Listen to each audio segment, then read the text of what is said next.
ल यतिखेर हामी ओखलढुङ्गाको रुम्जाटारमा छौँ। रुम्जाटारमा धेरै जसो गुरुङ बस्ती रहेको छ। एकदमै राम्रो पुराना डिजाइनका गुरुङ घरहरू यहाँ देख्न पाइन्छ। हेर्न सक्नुहुन्छ हजुरहरूले, यस्तो राम्रो छ रुम्जाटार।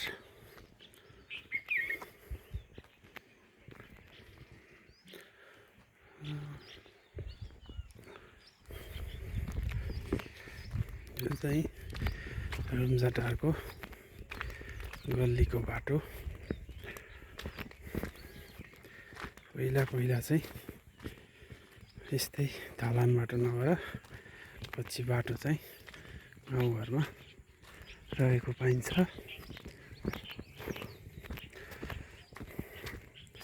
यहाँ हजुरहरूले पुराना घरहरू देख्न पाउनुहुन्छ ओखलढुङ्गाको रुम्जाटारमा।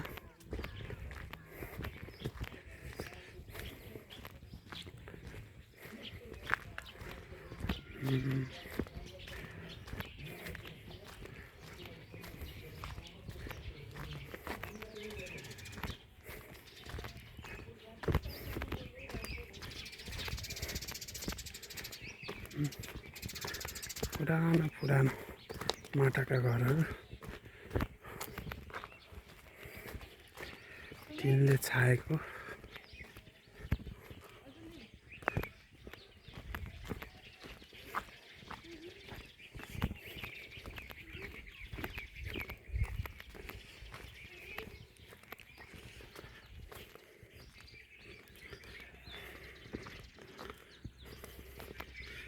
गुरुङ बस्तीको पुरानो डिजाइनको घरहरू चाहिँ यस्तो रहेछ। यहाँ चाहिँ बाख्रा पालन पनि गर्नुभएको रहेछ। हेर्नुहोस् त,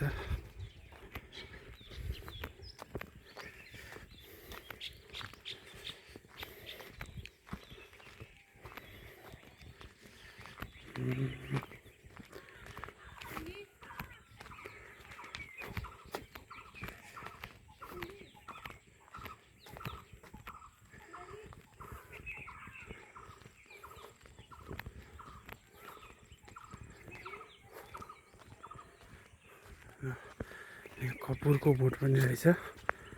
यो चाहिँ ठुलो कपुरको बोट हो।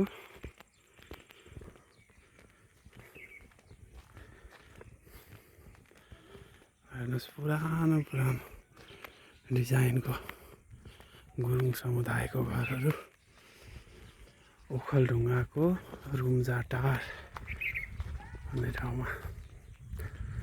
यहाँ चाहिँ एउटा के रहेछ, मन्दिर रहेछ।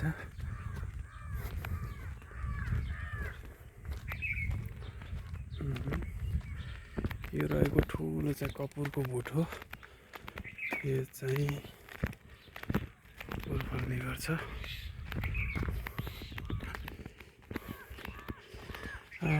रुम्जाटारमा एकदमै सुन्तलाको खेतीहरू धेरै पाइयो।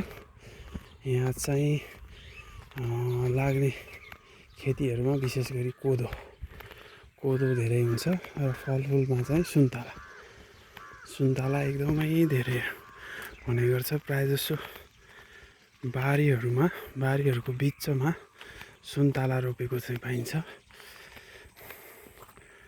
अब अहिले चाहिँ मकै लगाउने बेला भएको कारणले बारीमा देख्न सक्नुहुन्छ मलहरू पुरै राखेर अब मकैको लागि चाहिँ तयारी अवस्थामा छ।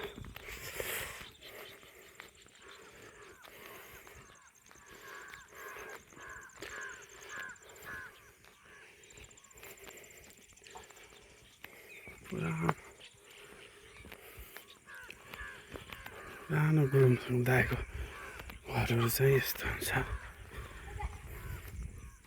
यस्तो पुरानो घरहरू अब बिरलै देख्न पाइन्छ होला, गुरुङ समुदायको घरहरू। मैले चाहिँ लगभग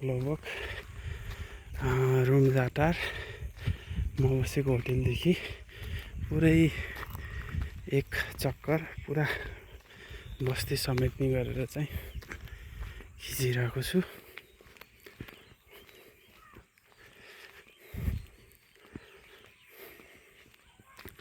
बिस्तारै यहाँ पनि घरहरू परिवर्तन भएर यस्तो पक्कीहरू घर बन्न थालेको छ।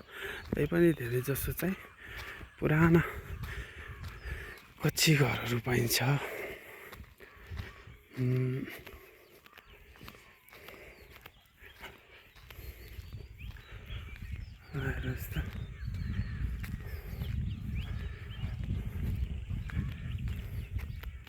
राम्रो फाँटहरू रहेको छ। हामी त्यताबाट आएको थियौँ।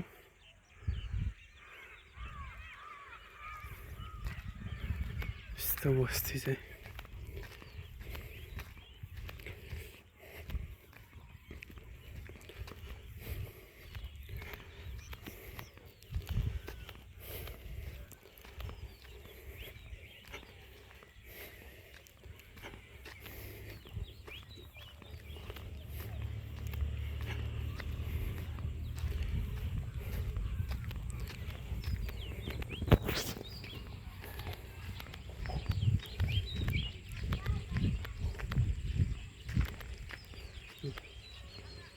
यस्तो राम्रो खेतीको लागि के जमिन